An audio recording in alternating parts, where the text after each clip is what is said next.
Afternoon standard 11 अर्थशास्त्र 9 chapter आज थी गई काले आपणे 7मुं चैप्टर पूरुं कर्युं। आजथी 9 चैप्टर आर्थिक सुधारा। सौथी पहला पारिभाषिक शब्दों।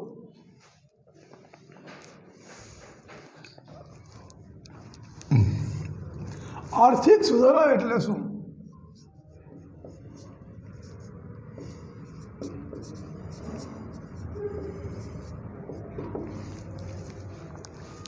राज्यना नियंत्रणवाળી अर्थव्यवस्थामां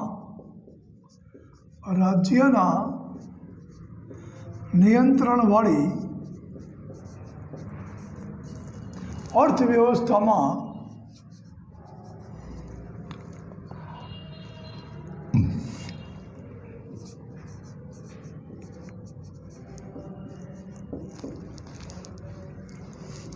आर्थिक क्षेत्रे नियंत्रणों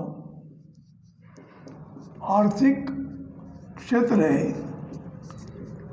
नियंत्रणों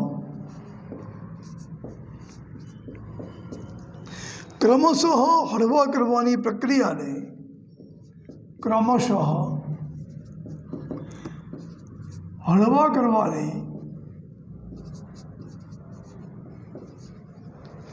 प्रक्रिया ने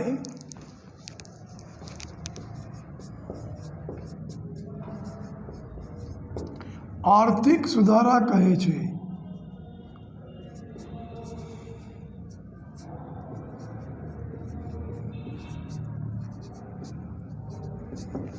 बराबर।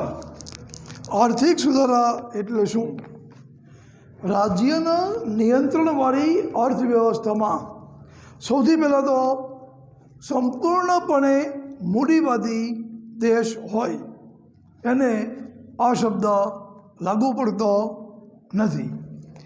आर्थिक सुधारा आ शब्द राज्यना नियंत्रणवाળી अर्थव्यवस्था ने लागू पड़े छे। आर्थिक सुधारानो अर्थ शुं? राज्यना नियंत्रणवाળી अर्थव्यवस्थामां आर्थिक क्षेत्रे नियंत्रणों क्रमशः हळवा करवानी प्रक्रिया ने आर्थिक सुधारा कहे छे। बराबर। तो गवर्नमेंट कंट्रोल वाळुं जे अर्थतंत्र होय जेम के भारत एनी अंदर कायदा द्वारा कायदा में सुधारा करीने गवर्नमेंटनो कंट्रोल वेपार धंधा उपरथी धीमे धीमे ओछो करवामां आवे के हळवो करवामां आवे तो एने आर्थिक सुधारा कहेवाय। बीजो पारिभाषिक शब्द उदारीकरण।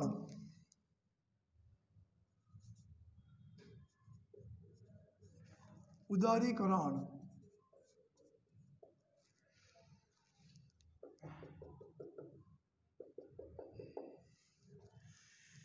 राज्य अंकुशित अर्थव्यवस्था में राज्य अंकुशित अर्थव्यवस्था में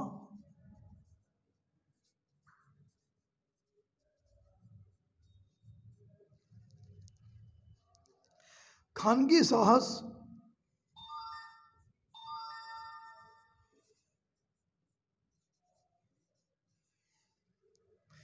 व्यक्तिगत निर्णयों स्वतंत्र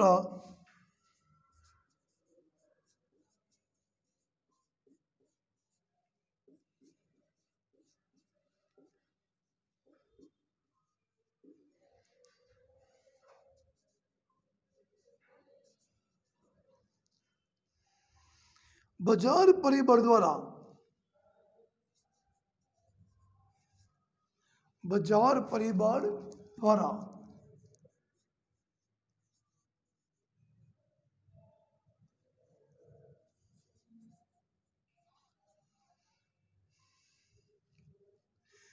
आर्थिक निर्णयों व्याप वधे। आर्थिक निर्णयों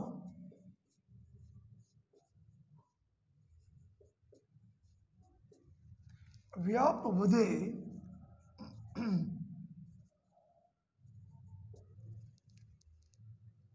તે પ્રક્રિયાને ઉદારીકરણ કહે છે.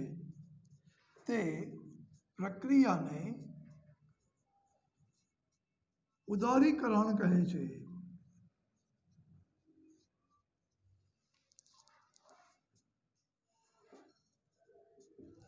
મિત્રો, આ ઉદારીકરણની અર્થશાસ્ત્રમાં આપેલી તમારી પેજ નંબર 93 ઉપર જે કે પારિભાષિક શબ્દો છે એમાં આપેલી ઉદારીકરણની વ્યાખ્યા છે.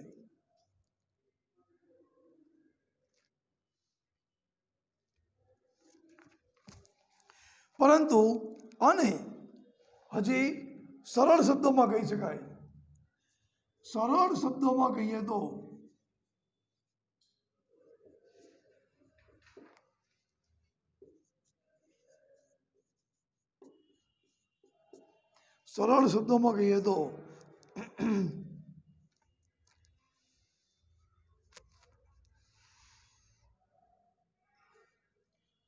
વેપાર ઉદ્યોગને લગતા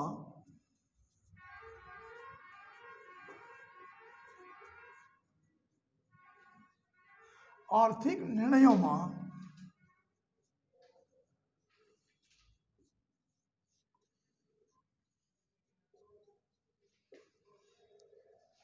રાજ્યનો હસ્તક્ષેપ ઘટે. રાજ્યનો હસ્તક્ષેપ ઘટે તેને ઉદારીકરણ કહે છે. તેને ઉદારીકરણ કહે છે. બરાબર મિત્રો, ઉદારીકરણ એટલે શું?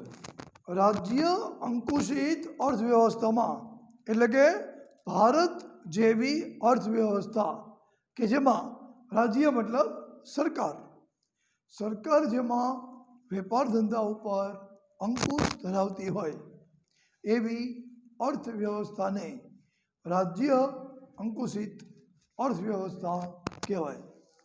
રાજ્ય અંકુશિત અર્થવ્યવસ્થામાં ખાનગી સાહસ મતલબ પ્રાઇવેટ બિઝનેસ, વ્યક્તિગત નિર્ણયો માટેનું સ્વતંત્ર બજાર પરિબળ દ્વારા, બજાર પરિબળ એટલે માંગ અને પુરવઠો, ડિમાન્ડ સપ્લાય, એને કહેવાય બજાર પરિબળ.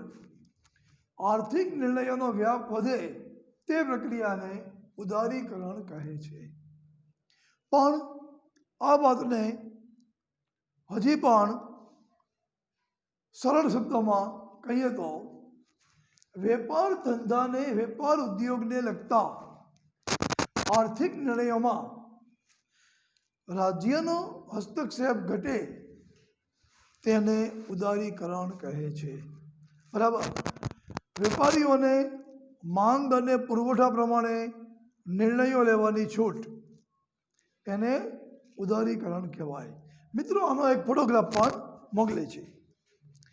આ બોર્ડ વર્કનો એક ફોટો તમને મોકલે છે.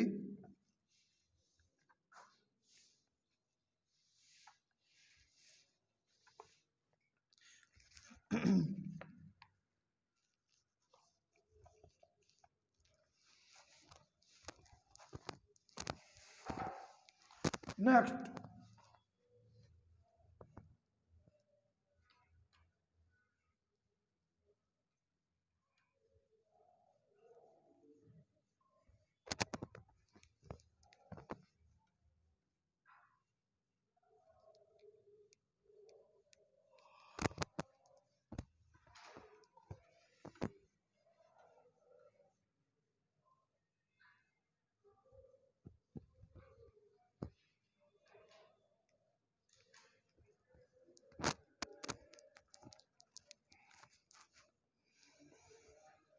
ખાનગીકરણ.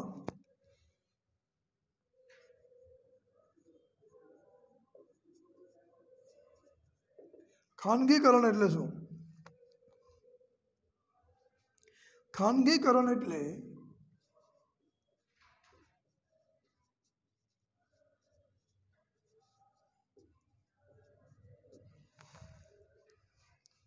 ઔદ્યોગિક માલિકીનું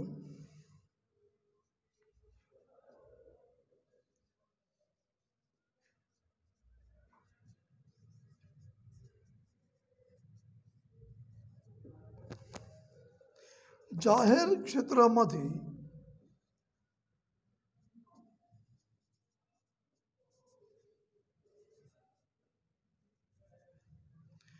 ખાનગી ક્ષેત્રમાં હસ્તાંતરણ, જાહેર ક્ષેત્રમાંથી ખાનગી ક્ષેત્રમાં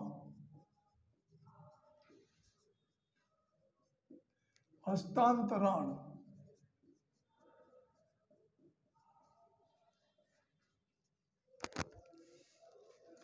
ખાનગીકરણ એટલે શું? જાહેર ક્ષેત્રમાંથી ખાનગી ક્ષેત્રમાં હસ્તાંતરણ. જાહેર ક્ષેત્રમાંથી ખાનગી ક્ષેત્રમાં હસ્તાંતરણ. જાહેર ક્ષેત્ર એટલે શું? જેની માલિકી સરકારની હોય એવા ઉદ્યોગોને જાહેર ક્ષેત્ર કહેવાય. તો સરકાર પોતાની માલિકી ખાનગી પ્રાઇવેટને સોંપી દે એને કહેશું ખાનગીકરણ. સરકાર પોતાની માલિકીના ઉદ્યોગ પ્રાઇવેટને સોંપી દે એને કહેશું ખાનગીકરણ. પછી વૈશ્વિકરણ.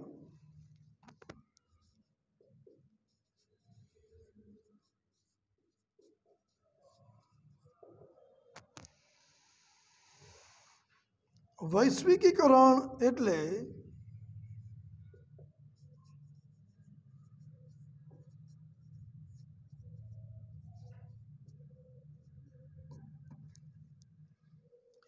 દેશના અર્થતંત્રને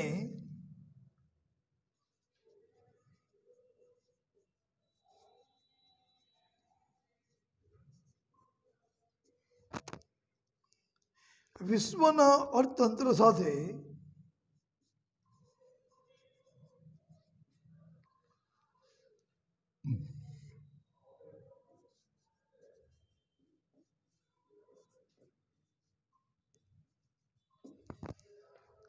વધુને વધુ સાંકળવાની પ્રક્રિયા. વધુને વધુ સાંકળવાની પ્રક્રિયા.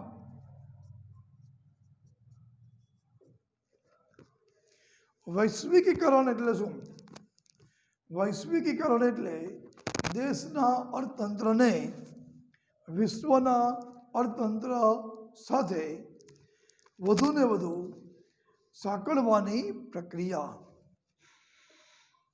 તો દેશનું અર્થતંત્ર સ્વદેશી અપનાવો એના બદલે ફોરેનથી રો મટીરિયલ પણ આવવા દો, ફોરેનની વસ્તુઓ પણ આવવા દો અને ફોરેનમાં વસ્તુ વેચો પણ ખરા એને કહેશું વૈશ્વિકીકરણ. પછી વિમૂડીકરણ.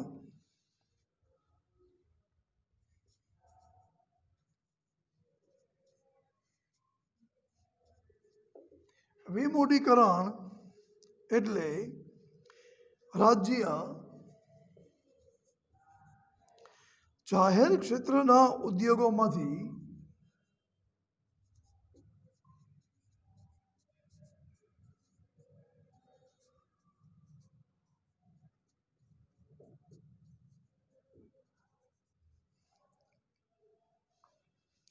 પોતાની મૂડી પાછી ખેંચે છે.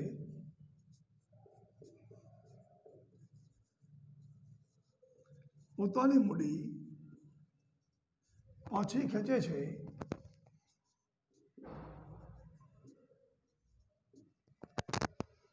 તેને વિમૂડીકરણ કહે છે. તેને વિમૂડીકરણ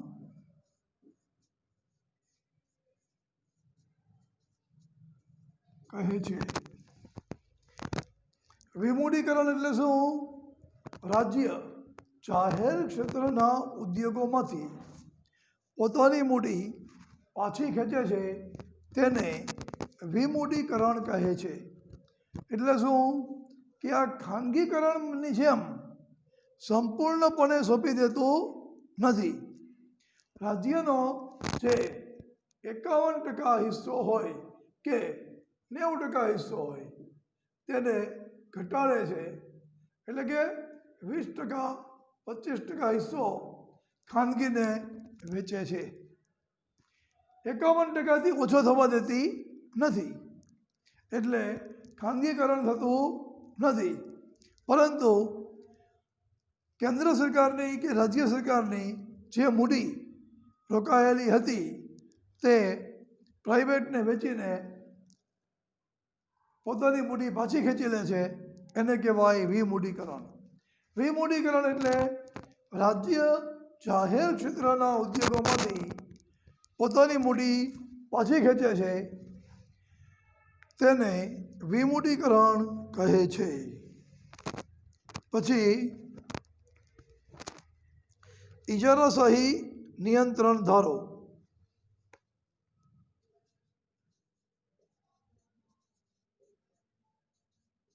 ઇજારાશાહી નિયંત્રણ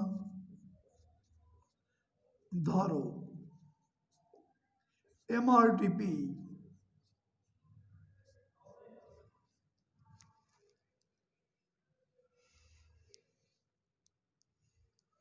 1969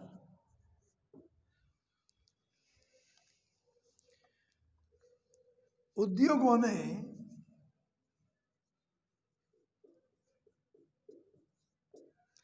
ઇજારો સ્થાપવા જેટલા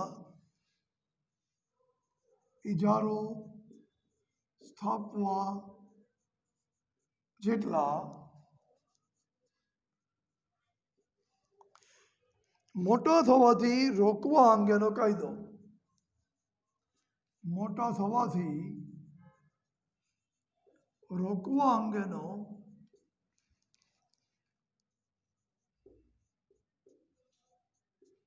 કાયદો. બરાબર. ઇજારાશાહી નિયંત્રણ ધારો ટૂંકમાં કહી તો MRTP monopolies and restrictive trade practices. Monopolies and restrictive trade practices એ 1969માં અમલમાં લાવવામાં આવેલો. એ કાયદો શું હતો? ઉદ્યોગોને ઇજારો સ્થાપવા જેટલા મોટો થવાથી રોકવા અંગેનો કાયદો. આપણી જૂની સરકારોએ આવા કાયદા ઘડેલા કે ભારતનો કોઈ પણ ઉદ્યોગ બહુ વિકસવો જોઈએ નહીં. તો ઉદ્યોગોને મોટા થવાથી રોકવા અંગેનો કાયદો એને કીધું મોનોપોલીઝ એન્ડ રિસ્ટ્રિક્ટિવ ટ્રેડ પ્રેક્ટિસીસ. ગુજરાતીમાં કહી દો ઇજારાશાહી નિયંત્રણ ધારો. મિત્રો, આ કાયદો 1991ના આર્થિક સુધારાના ભાગરૂપે નાબૂદ કરવામાં આવ્યો. આ કાયદો અત્યારે અસ્તિત્વમાં નથી. પછી સ્પર્ધાત્મકતા અંગેનો કાયદો.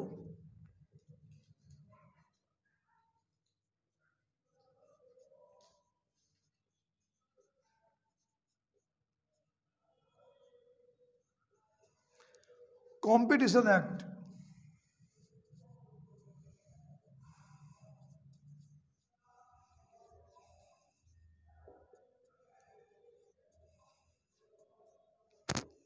કોમ્પિટિશન એક્ટ બજારમાં સ્પર્ધકો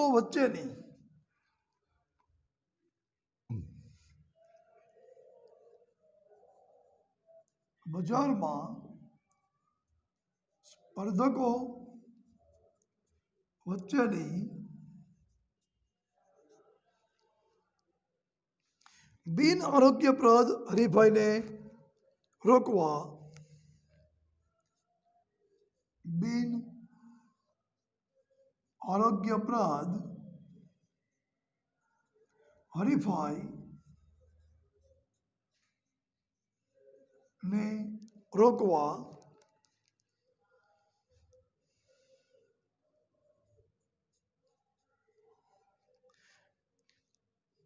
MRTPના બદલે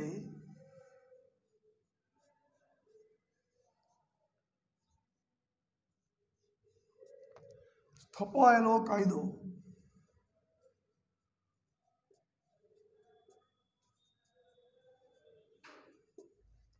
બરાબર. સ્પર્ધાત્મકતા કાયદો. સ્પર્ધાત્મકતા કાયદો એટલે શું? સ્પર્ધાત્મકતા કાયદાનું ઇંગ્લિશ કોમ્પિટિશન એક્ટ.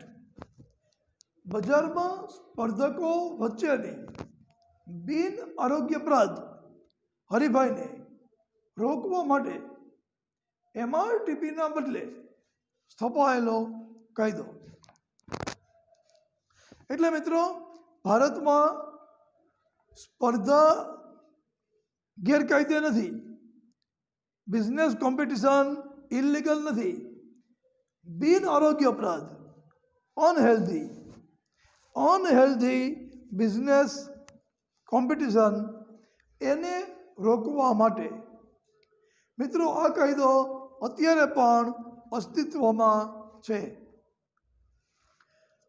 મિત્રો આ કાયદાનો છેલ્લે સૌથી લોકપ્રિય ઉપયોગ ત્યારે થયો હતો કે જ્યારે જીઓએ ફ્રીમાં કોલ અને ઇન્ટરનેટ આપ્યા હતા. ત્યારે વોડાફોને કોમ્પિટિશન એક્ટ અંગે કેસ કરેલો અને જીઓ કેસ હારી જતા એણે ચાર્જ શરૂ કરવો પડેલો અને દંડ પણ ભરવો પડેલો. તો MRTP દૂર કર્યો અને MRTPની જગ્યાએ આ કાયદો રાખવામાં આવ્યો, competition act. Competition act business કોમ્પિટિશનની, વેપારની હરીફાઈની ના પડતો નથી, પણ બિન આરોગ્યપ્રદ હરીફાઈની ના પડે છે. નેક્સ્ટ, વિદેશી હુંડિયામણ નિયમન ધારો. વિદેશી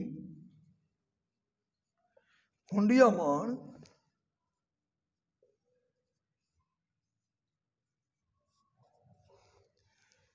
નિયમન ધારો. વિદેશી હુંડિયામણ નિયમન ધારો FERA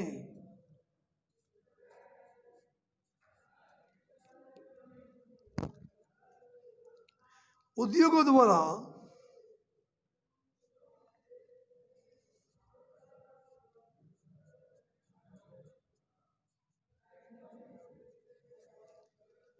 વિદેશી હુંડિયામણની કમાણી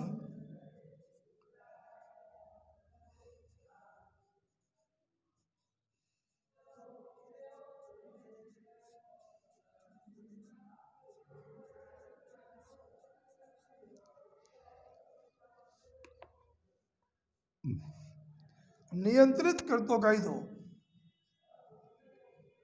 નિયંત્રિત કરતો કાયદો.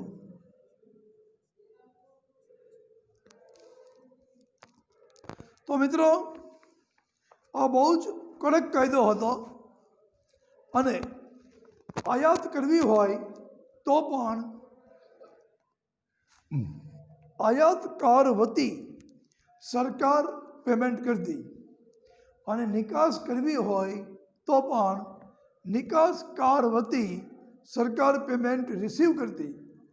ભારતના કોઈ પણ ઉદ્યોગને વિદેશી હુંડિયામણની કમાણી કરવાનો હક નહોતો. આ વિદેશી હુંડિયામણ નિયમન ધારો FERA foreign exchange regulation act. Foreign exchange regulation act FERA.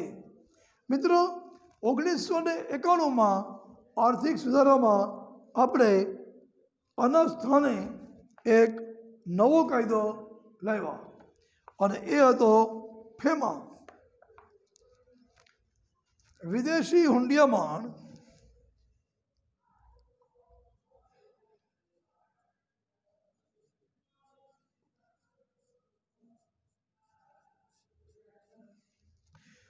સંચાલન ધારો.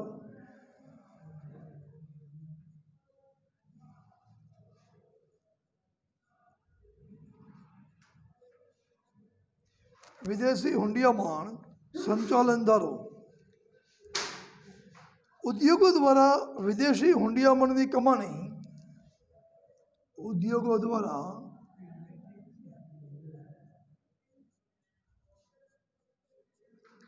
વિદેશી હુંડિયામણની કમાણી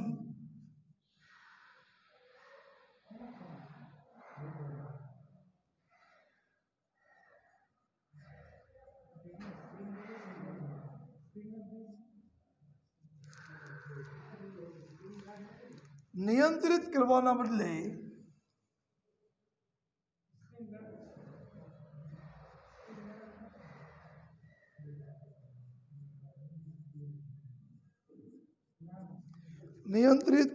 બદલે તેનું સંચાલન કરવા અંગેનો ધારો.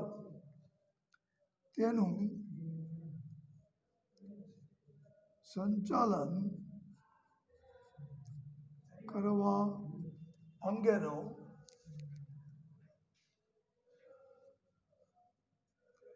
ધારો. એનું ઇંગ્લિશ નામ છે ફેમા, FEMA.